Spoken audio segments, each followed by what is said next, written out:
The House of Bourbon originated in France and is a part of the Capetian Dynasty. Over time, the house became one of the most important European dynasties, and its members became kings of Navarre, France, Spain, the two Sicilies, and the dukes of Parma.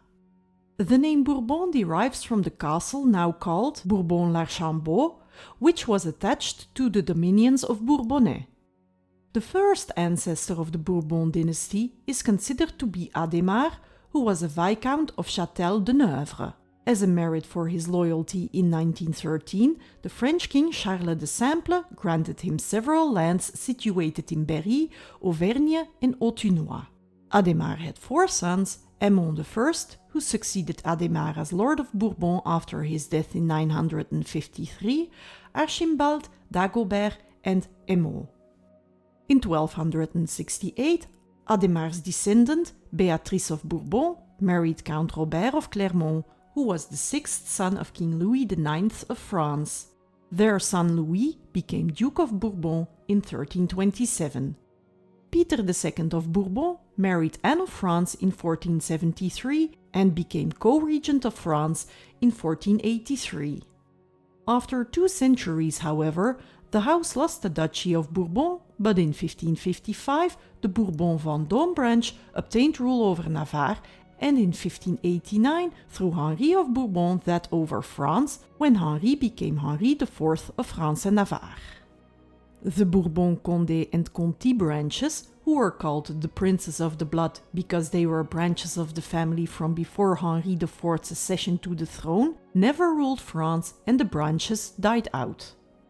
The Bourbon dynasty came to power in Spain when Philip V, who was a grandson of Louis XIV, ascended the Spanish throne in 1700 after Charles II of Spain died without offspring.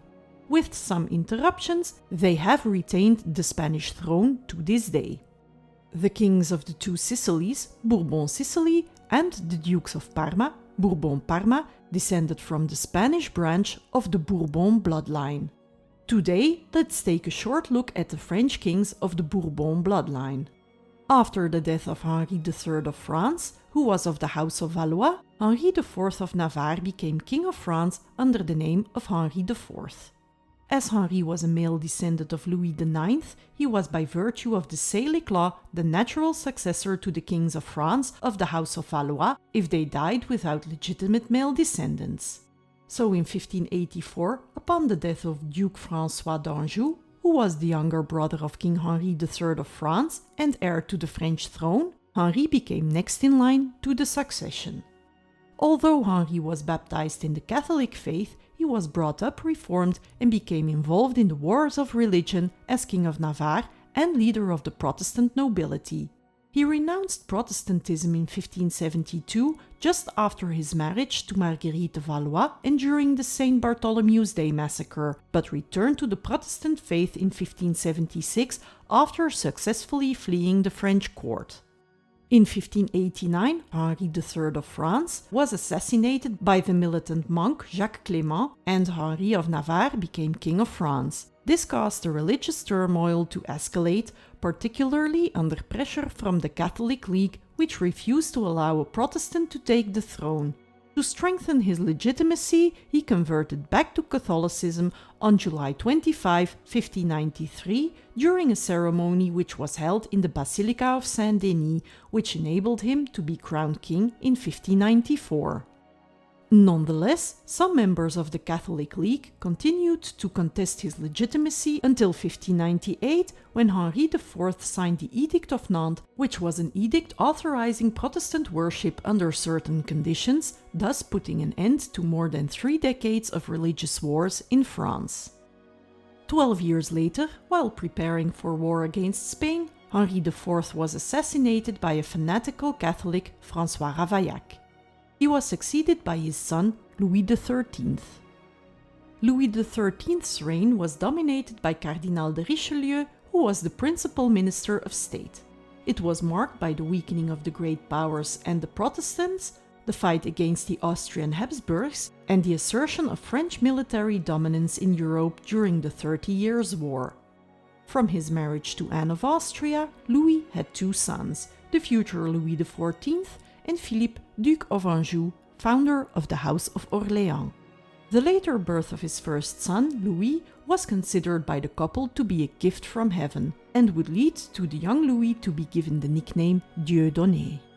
When Louis XIII died, his son, Louis XIV of France, became the most famous king France has seen. He is widely known by his nickname, the Sun King. Louis XIV was King of France and Navarre from 1643 until his death in 1715, a period of 72 years, which is a duration which is not yet surpassed by any monarch or head of state in human history. After his father's untimely death, Louis XIV became king at the age of 4. Cardinal Mazarin led French politics during Louis's minority, continuing the policies of Cardinal de Richelieu. At the age of 15, Louis XIV was crowned, but it was only after Mazarin's death in 1661 that he started to rule independently.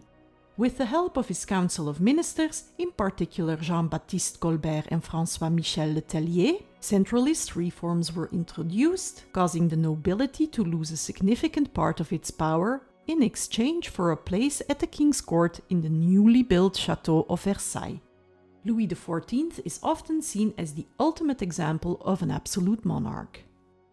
By waging wars with foreign powers, notably Spain, the Holy Roman Empire and the Republic of the Seven United Netherlands, Louis XIV managed to push France's northern and southern borders into German, Dutch and Spanish territory. The Sun King was an important patron of the arts and, as a result, his reign is often referred to as the Grand Siècle, during which artists such as Racine, Rigaud, Lully and Le Nôtre flourished. Louis XIV died in 1715 at the age of 76. He was succeeded by his great-grandson Louis XV, as earlier his son and grandson had died and the Spanish branch of the House of Bourbon was excluded from the succession. Louis XV ascended the throne when he was 5 years old and was placed under the regency of his great-uncle Philippe II d'Orléans until he came of age in 1723. André Hercule de Fleury was his chief minister from 1726 until his death in 1743, upon which the young king took control of the French state. Louis enjoyed a favorable reputation at the beginning of his reign and earned the nickname Le Bien-Aimé. Over time, however, the debauchery of his court, the loss of the conquered Austrian Netherlands, which he had obtained after the Battle of Fontenoy, and the cession of France to the Kingdom of Britain at the end of the 7 Years' War, made Louis one of the most unpopular kings in France's history. Louis XV's fiscal mismanagement damaged France's military power, weakened the treasury, discredited the monarchy, and perhaps led to the French Revolution that broke out 15 years after his death.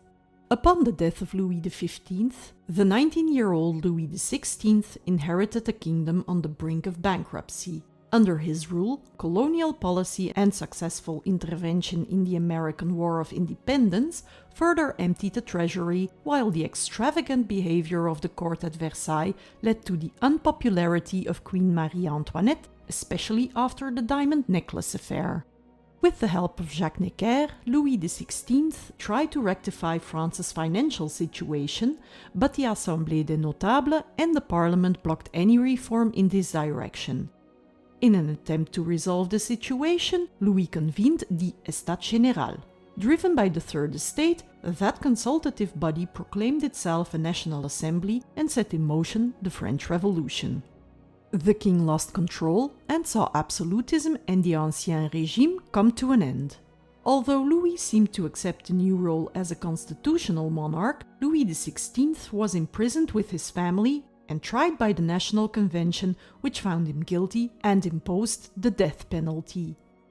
Louis XVI was guillotined on January 21, 1793, making him the only king of France to be executed. Join me next week to learn more about the French kings and emperors in the post-revolution era. Thank you for watching.